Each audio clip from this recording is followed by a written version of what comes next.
Hey, good afternoon, everybody. Scott Luton and Mary Kate Saliva here on Veteran Voices. Welcome to today's show. Mary Kate, how we doing? Great, Scott. It's great to be back. Thank you so much. Well, Right before the long weekend. long weekend. Well, and folks out there listening, we are recording this on the Friday before Labor Day weekend. Of course, we'll be publishing this a few weeks later, but all the best to all those folks enjoying their weekend early. And Mary Kate, your last appearance with us as an official co-host was a home run. We were getting inquiries from CNN and CBS and ABC News, so I'm sure it kept your agent busy, huh? Oh yeah, for sure. No sleep. As I say, I think I found out how to find 30 hours in a day here. All right, share that with us. But today we've got a outstanding episode with really a friend of yours, also a fellow veteran, what I call a dual veteran. She spent some time in a couple different services, so looking forward to sharing her journey and POV through this today's episode. But first, Mary Kate, I'm gonna knock out some housekeeping, and then we're gonna introduce our guests. Does that work? Sounds great to me. All right. Let's hear it. All right. So today's program, of course, is part of our Supply Chain Now family of programming. Today's show is conducted in partnership with our dear friends over at vets2industry.org. They're a nonprofit on the move, really deeply serving our dear veterans community. Check them out. Tons of veteran resources at vets2industry.org. Of course, they could use your support as well. Today's show is also sponsored by our friends over at Buyers Meeting Point and Dial P for procurement. You can learn more about them at buyersmeetingpoint.com. Okay, so Mary Kate, I've got the honor of introducing our guest today. You ready to let the cat out of the bag? Yes. Oh, I don't know. Actually, I don't know. Do we want to? Maybe. Okay. She's been waiting there patiently, so I think we should. Let's do it. So I want to introduce our guest today. So today we're going to be interviewing both a U.S. Army and a U.S. Air Force veteran. And since transitioning out of the military, she's joined the global supply chain industry, one of our favorites around here, where she's continuing to do big things there as well. So I want to welcome in Tara Holcomb, supply chain risk manager with ManTech International. Tara, how are we doing? I'm good. How are you both? Thanks for having me. I really appreciate it.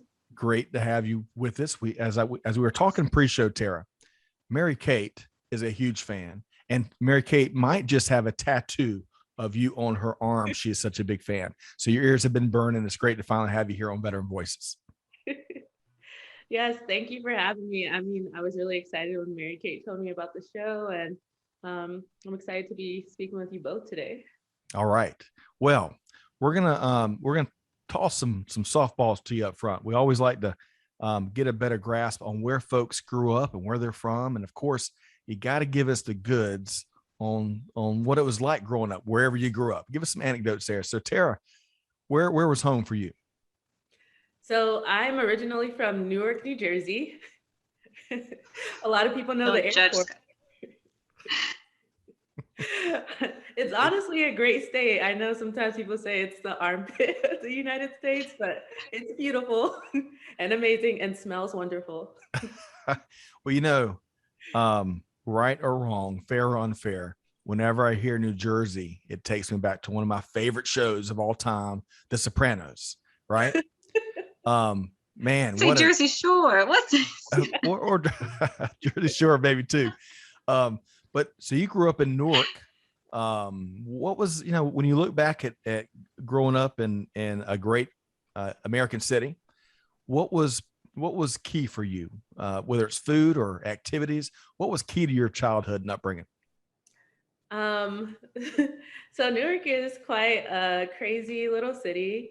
I think what was key to me is it really taught me how to be both street smart and book smart, if that makes sense. My brothers and I were very, very close. Walked to school in knee-high snow a lot of times. Newark is a pretty rough area, but it's definitely changing. It's coming up. I think it just teaches you a lot about yourself from its very humble beginnings. My parents are originally from Monrovia, Liberia. So we grew up in kind of like an an impoverished type of area in Newark. I mean, it has a huge poverty level. And I think it just taught me to like keep going and to stay motivated. So yeah, Newark. I love that. So Tara, I got to ask you, when you grow up impoverished or without a whole bunch of extras, is what we kind of called it. You really later in life, as maybe you go to work and you earn some things that you can provide for your family now that you didn't have as an upbringing, just that sense of knowing always where you came from and that sense of gratitude for what you have now. Is that, is that a big part of your personality? I think it is. I think it motivates me. And as I said, back in the day, Newark was a little bit rough, but things are changing and there is so much hope and pride there. And it definitely motivated me to just stay humble and be as hard of a worker as I possibly could. Love it. Okay. Two more questions. I'm going to pass it off to my dear co-host, Mary Kate. So your parents being originally from Liberia, are they growing up in, I think, a first generation American family? Were they still, do they bring a lot of their customs and food and, everything that means and shouts and screams Liberia in their ears to Newark, New Jersey? Yes. There is. Short answer, yes.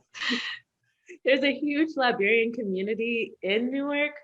I think my parents taught me a lot about how the man led the household. And I think what I understood is that the woman submitted to the man, but it was a way to show that they also own the household too. And I think sometimes we take that in a different manner when we're from different cultures. But my parents were very persistent when it came to our education and getting things done. And I think that there's cultural norms there that you can't break. So you know what? Sometimes in these interviews, Mary Kate, you hear something and you hear how someone positions it, and you just know that there's so many stories that they can't share in today's conversation. But I love that. It's important to know where and maintain where we're all from and celebrate that so much. It sounds like that was front and center, Tara, in your house growing up, in your family's home growing up. Okay, so one last question, and Mary Kate, I got to tell you, there is a talk show between two ferns, and you are channeling that right now, my friend. You've got a plant on either side, and I can't remember the guy's name. Zach Galifianakis. Does that sound right? Yeah, Galifianakis. Yeah. There. So I'll tell you, Mary Kate's got Hollywood in her blood. But Tara, where did you and Mary Kate meet? So Mary Kate and I were going through a special operations course in North Carolina, Fayetteville.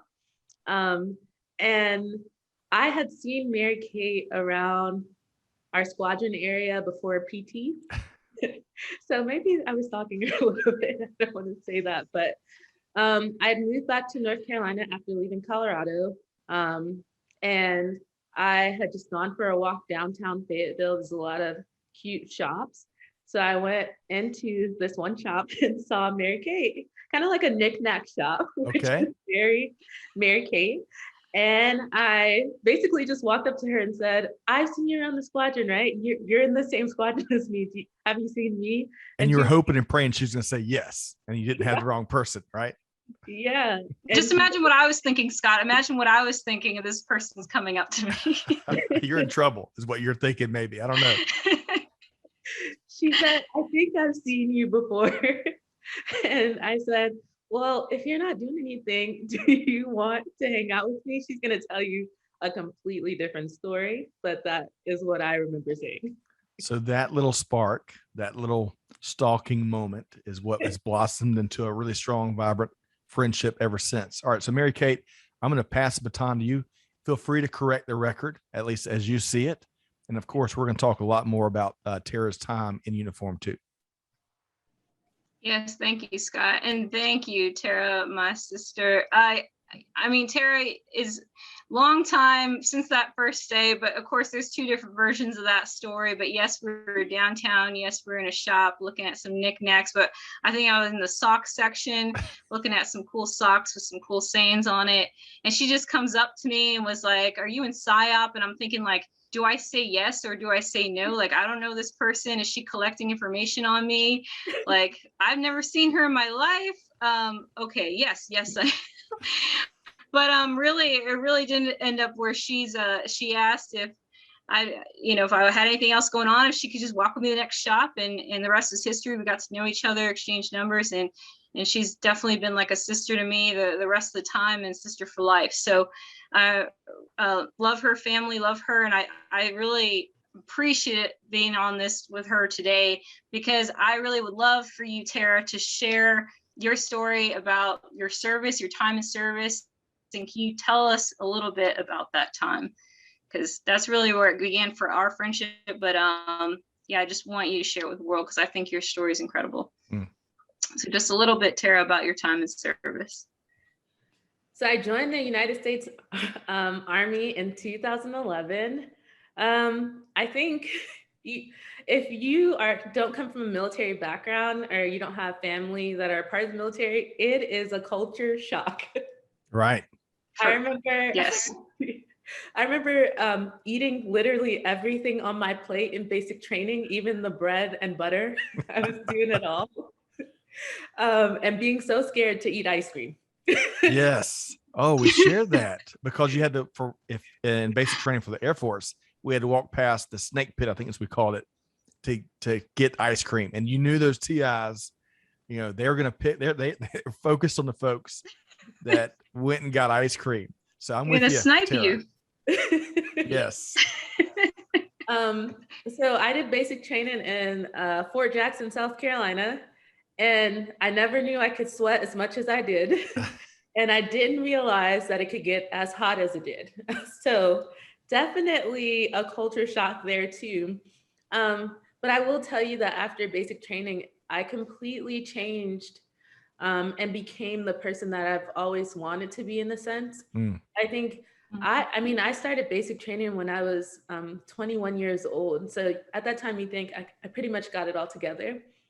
But I realized that I was still a child in so many ways.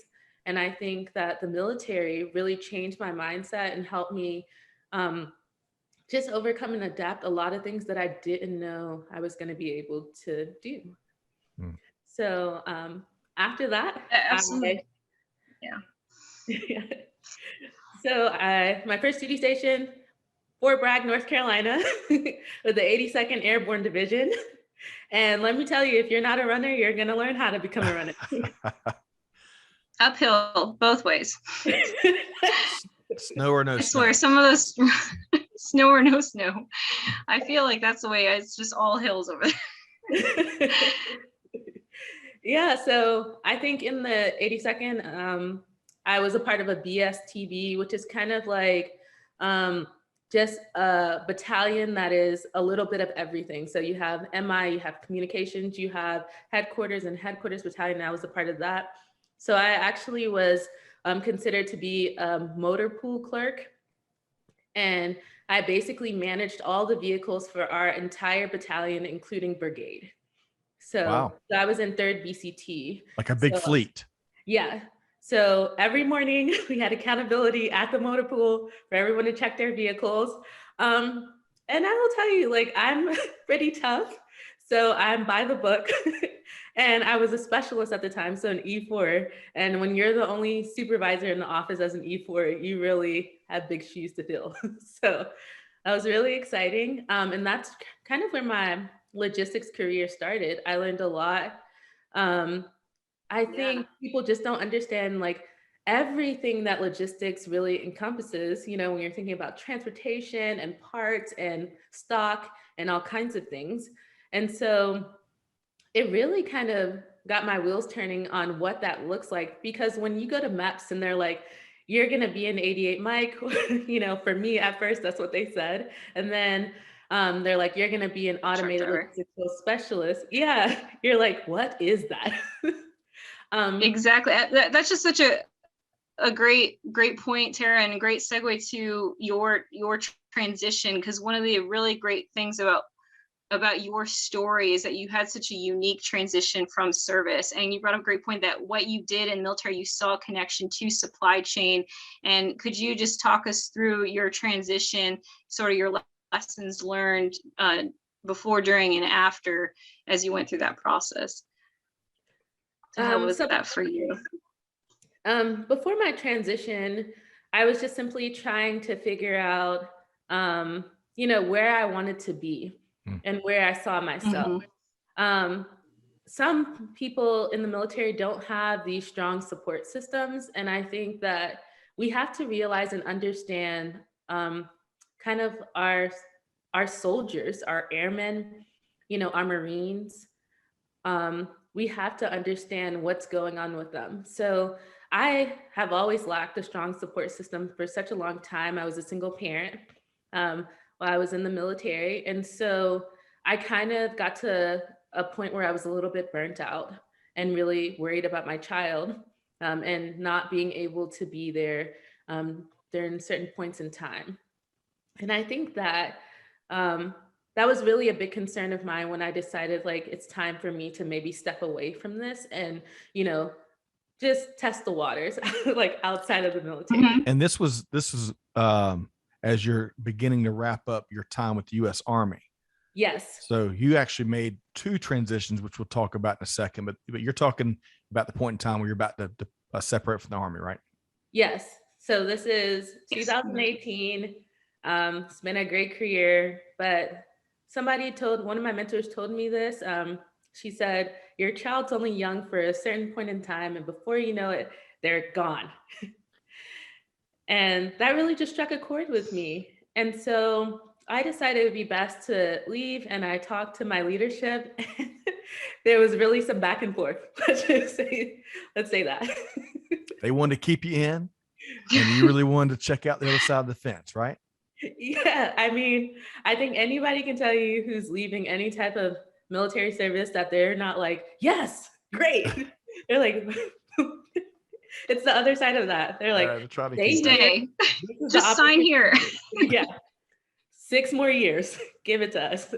But I just knew that it was the right decision for me. I think that I was surrounded by a strong network of like mentors who walked beside me and really helped me. So during my transition, I had applications everywhere. I just want to be honest. I think when you're leaving the military, whether you're a single parent or whether, the military has been your first and only job, you need to be self-motivated and you need to push yourself to really identify what your course of action is going to look like.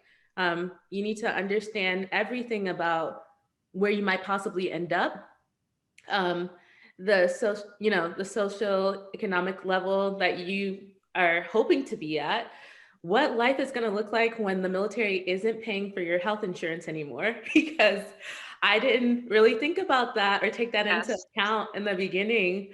And go ahead. You're going to make one. And I just think that you really have to like push yourself, like I said, and be proactive.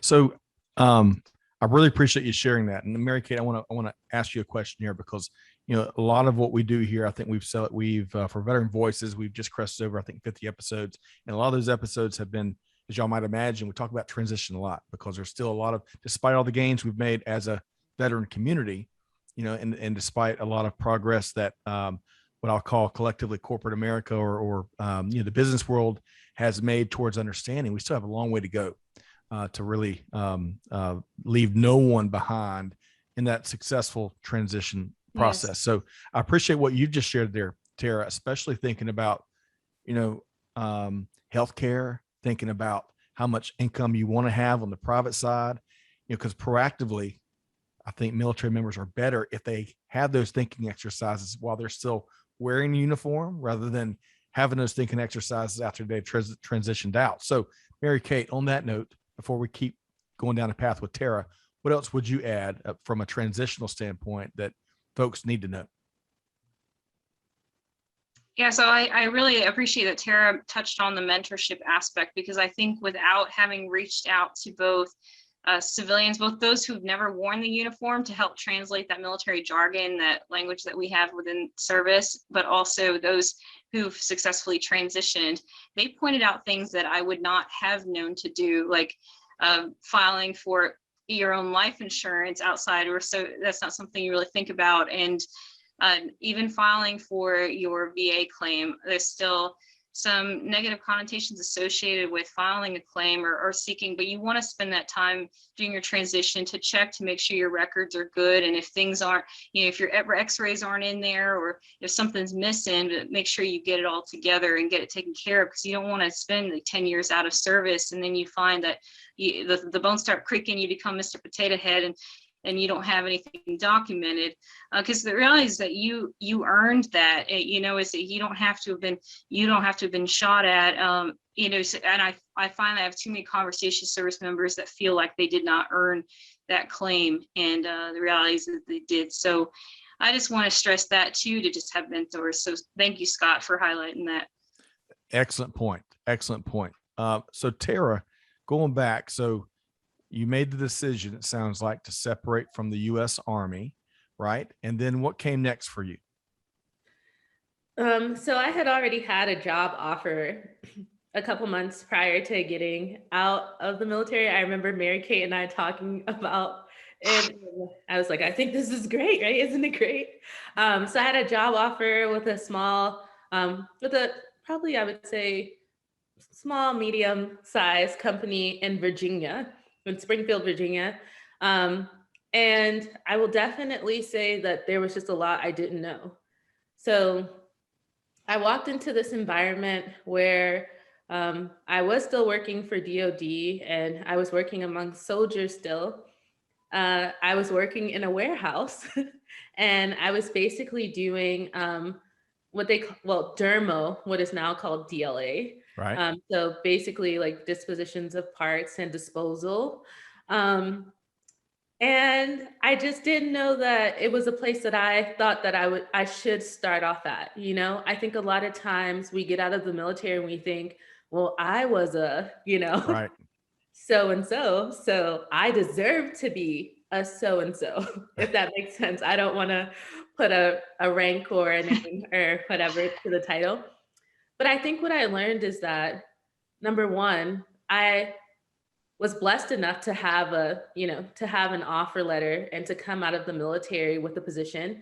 And so I think sometimes, no matter how high you think you are, you have to humble yourself and realize that this is the foundation where you are going to build your career upon.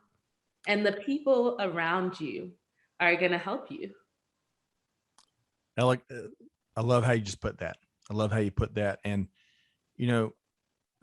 it isn't, I think we've all felt the need to humble ourselves and kind of unlearn and then relearn. Right. And that's important in supply chain, for example, which very well, Tara. I think the supply chain industry is in the process of unlearning a lot of long held best practices because of how the situations have and industry has changed. And that can be pretty painful. That unlearning and that humbling process. Right. So, when did you make the decision? And Mary Kate, we'll just bounce it back and forth here and keep it real. Tara, when did you make the decision to go back and put the uniform back on with the U.S. Air Force? So I was actually in Afghanistan. Wow. Yeah, I was in. Not as a soldier. Not as a soldier, as a contractor. I was in Afghanistan, and I was supporting another agency, and still with the same company supporting another agency. And while I was there, I met another young man, coworker of mine, and I had told him about maybe some of my Army woes, right? Some of the things that I wish I had done better. And he said, you know what? You sound like you're smart. What's your GT score? And I'm like, well, I think it's pretty good. So I told him what what it was and what I think I wanted to do. And I said, I've been in the supply chain field for a while, but maybe I would like to step into cyber on the other side of that. And so he said, well, let me give you my recruiter's number. And when you get back to the States, you can contact her. So that is exactly what I did.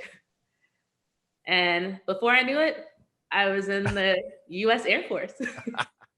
That is so awesome. Those recruiters have their eyes open all the time when you least suspect it. And we were talking stalking earlier. It looks like you were stalked. The tables were turned a little bit, Tara, and you were stalked. So, Mary Kate, I want you to chime in here before Tara kind of touches on what she did in the Air Force and then talks about that second transition. What are you hearing? The thoughts kind of rolling through Tara's head as she reconsiders, putting the uniform back on. She's just like, how can I get as far away from Mary Kate as possible? Now I was just like, now I tell you, Scott, that we were in an event recently with veterans, and I kept every time we came across an Army person, I'm like, yes, Tara was Army, but she left us and went Air Force. So now, Scott, she's one of you. So, it's funny. I love that you mentioned that. And Tara, you touched on earlier, kind of the retention efforts. Right. Any branch, kind of tries to, protect, especially the well-performing troops like you were, Tara. But I think we all, when we leave service, even if you hit the lottery on your first day out of uniform, and you have a big old grand life, you still miss certain components, and especially the camaraderie and that tight-knit family and just kind of how that carries over when you're wearing a uniform. Any other aspect, after the day's done, you're playing basketball together, or you're crying in beers together over something, family, or maybe your sports team lost. It really, at least in my experience, was tight knit, and that camaraderie is something that you don't always experience a second time in your journey. Tara, does that resonate with you? It really does. I mean, some of the friends that I have from my Army days or career are some of my best friends, some of the people who are still walking with me through life. Mary Kate, number one. Mary Kate, number one. I mean, she is definitely my family. And I think that even during like some times where I was alone and a single parent, she really stepped up for me. And I think you just don't find that anywhere in life. I think I told Mary Kate, but I feel like the older we get, the harder it is to find lifelong friends. And she has been an inspiration to me and just my cheerleader in so many ways, So love that. gosh. I could frame that and put it on the wall, Mary Kate. It's gotta make you feel good. Gosh, it does, because it's definitely feelings mutual for sure. And it actually kind of made me chuckle, Scott, when you mentioned talking about sports and stuff, because I think our camaraderie, when Tara emphasized knickknacks earlier in our origin story, her and I actually make it a trip. We'll drive over an hour just to go thrifting or junking or however you want to call it, wherever you're at in the country. But we're there digging in the piles and old barns and trying to find the next good thing. So it's just a pastime of ours and farmers markets, but we just love doing like crazy old lady stuff. Like, so we kind of say that we're like a couple of old souls that's gonna be wearing our old vet hats one day. But for now, I'm just so proud of her for how far she's come. And even if we're out there like running a 5-miler in 20-degree weather, I mean, the good old days, we can reflect on that. But moving forward, Tara, I really want to just hear about the sort of the skills that you've taken, like how you've enhanced your skills from into supply chain, because I have watched you grow so much in the past few years since you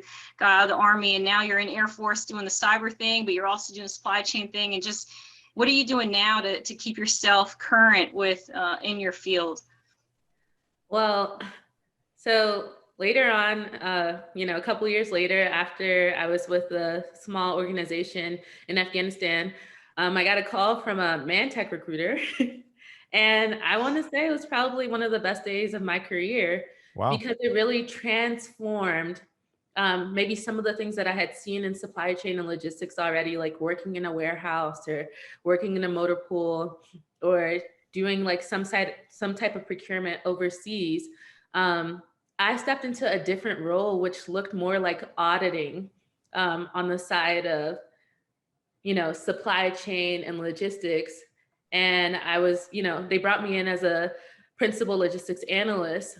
And it gave me some time to really go around and meet up with the customers on my project and basically have face to face with them. So build that rapport, but also acknowledge the equipment that they have and then work on the process of really auditing what they don't have or what they might be missing, and then being able to see how to accurately dispose of products in different ways. So I went from I went from doing a lot of warehouse stuff to doing some auditing, and um, it's been a wonderful journey because as much as I want to progress my career, ManTech has been side by side with me. So I had gone to a supply chain risk management summit um, a while ago that was hosted by uh, another organization, another Yep. agency. And I did not even realize that all this stuff was going on, you know? And so I saw a job opening for a supply chain risk manager, and I hopped on it. And my leadership said to me, they were like, we see the value in you. We know that you can tackle this. And so I currently hold the position of supply chain risk manager at ManTech, and it has been a wonderful eye-opening experience. I will tell you that, especially during COVID. Oh gosh. That's your wheelhouse, Scott. Well, This is your wheelhouse now, supply chain. In particular, Mary Kate, and I appreciate you. We are big supply chain nerds here at Veteran Voices and Supply Chain Now. But Tara and Mary Kate, as you both know, risk also. If supply chain, has earned a seat at the table, and it's kind of like it seems like every organization's got like a red phone under a cake cover. That's like the bat phone to supply chain. But doubling down on that, you've got, it sounds like your role is at the intersection of supply chain and risk. And risk, of course, in the last 5 years or so, has blown up in terms of importance and strategic importance. You're seeing chief risk officers now at organizations. So, Tara, as much as you enjoyed your time in uniform, both in the Army and the Air Force, and what I'm kind of hearing, and correct me if I'm wrong, I hear things wrong all the time, despite how big my ears are. What I'm hearing is just like when you were in the Army and you're in basic, I think you said you were 21, and then you kind of grew up and kind of became who you are. It sounds like what you're doing now is like a second epiphany or a second birth to becoming, even a bigger, even more professional version of Tara Holcomb. Is that accurate? It is. I think that ManTech has allowed opportunities for me to kind of step out of the box and create, this role to where, I've seen that it needs to be. I mean, there's a lot of reading and a lot of research that goes into supply chain risk management, especially because we're seeing all types of things happening all over the world. We're seeing lack of storage containers. We're seeing floods and events that we cannot control. So we have to understand that we have to take some type of risk on, but I specifically work with IT equipment. So when you're thinking about it from that standpoint, I mean, you're looking at semiconductors, you're looking at how some people are moving away from a lean atmosphere because we don't have enough products.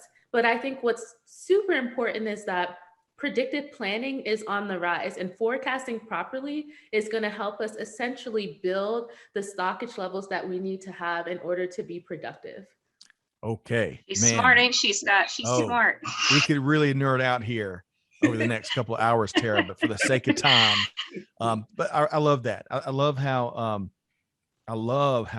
a fellow veteran found their supply chain roots, their supply chain passion in uniform.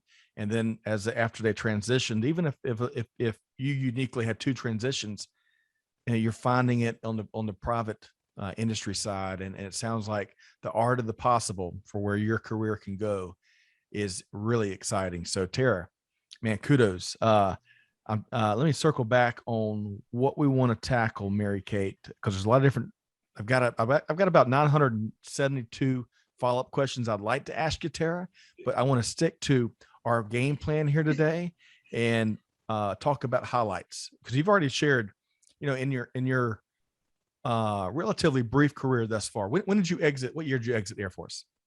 Well, I'm actually still in the Air Force. Oh, well then I didn't even know that. Okay. Yeah, I'm still a reservist. So you are a Air Force reservist, and when did you begin work with ManTech? So I began to work with ManTech in 2019, I believe, October. Okay. So in a short amount of time, it sounds like you've had lots of eureka moments, lots of a lot of good news and some heights and some things to celebrate. What else, when you look back on the last couple of years of your professional journey, what else, what else was a big moment for you? What else was a big cause for celebration? What else was a high point of this new and improved Tara Holcomb? I mean, a big high point was just the leadership that I have been under at ManTech. They really supported me in my journey, and understood some of the things that I've been looking towards. But I think another more recent high point was that as a veteran, I got out before there was vets to industry, and I kind of got out of the Army with a little bit of a bad taste in my mouth. Um, and I didn't know if I had a family and other veterans. I think I Mm. was a little bit worried about that. But recently, Mary Kate drew me in and she's like, come to this vets to industry, you know, thing that they're having and come and meet all these people. And I think what I realized is that I do have a family out there. You know, I have a family in veterans. Like we have served together and we've done some amazing things. And I think when you're a veteran and you feel alone, like you don't have anyone else, the truth is you have your brother and sister to the right and left of you, the same way you had them when you were in the service, the same way you fought for them, the same way you cared for them. They're out here and they're going to do the same thing for you. All, Tara, well said. And folks, if you're listening to this and you know you're having a down day, make sure you reach out to someone, because as Tara mentioned, your brothers and sisters in uniform, whether they're recent time in service or spend 10, 15 years, 30 years, doesn't matter. They're here to help. We're a family, and it's okay Absolutely. to acknowledge that you do, you know, that you need some help. So Mary Kate, I want to bring you in because what Tara just mentioned has got to be, I mean, that's like that kind of stuff makes me ready to Wow. run through walls. Goosebumps. Yes, exactly. So Mary Yes. Kate, tell us about that extended family that you brought Tara into. Yes, and I love that she gave a shout out to vets to industry, because they definitely, I transitioned. I started my transition in the midst of the pandemic, so looking at 2020, and a lot of folks were in quarantine, offices were closed, people working from home, so I didn't know what that was going to look like. And watching Tara, I was like, okay, I can do this. Like, I'm not retiring. You know, Tara didn't retire from service, and that can be scary because you're like, we don't have a pension to rely on. What's next for us? And really, what's my sense of purpose? What's my why? And so, I definitely found a community with vets to industry, and of course, they led me to you, Scott. So that was a plus. So, but with Tara, for sure, I just wanted her to know, because as I saw her journey and I was there for her every step of the way, I saw that she really wasn't reaching out to the veteran community, which in turn helped me so much, because I don't think that I would have been where I'm at today had it not been for the mentors that I had from Vets to Industry and numerous other veteran service organizations that helped me along the way this past year. So 100% not alone, and shouldn't do it alone. And it's for life. Well said. Love that, Mary Kate. All right. So what I wanted to ask you next, Tara, I don't know about y'all. I think all of our crystal balls have been broken for years, but Tara, tell us if you can, what is next for you? And what, when you wake up in the mornings, what invigorates you? What inspires you? So I'm Besides definitely, me, Tara. Yeah. Besides Mary Kate. besides Mary Kate, ooh, number one in my book. Um, No. I'm definitely motivated by my family and by just my community and my love of like farming. I know this has nothing to do with it, but I love stuff like that. But I think I'm motivated by the people that I work with too. You know, I'm not sure of what's next for me right now. Supply chain risk management is such, like, it's brand new and it's pretty huge. And I'm trying to dive into that. So I mean, like, I've been cold writing people and saying, hey, will you be my mentor? Will you walk beside me in this?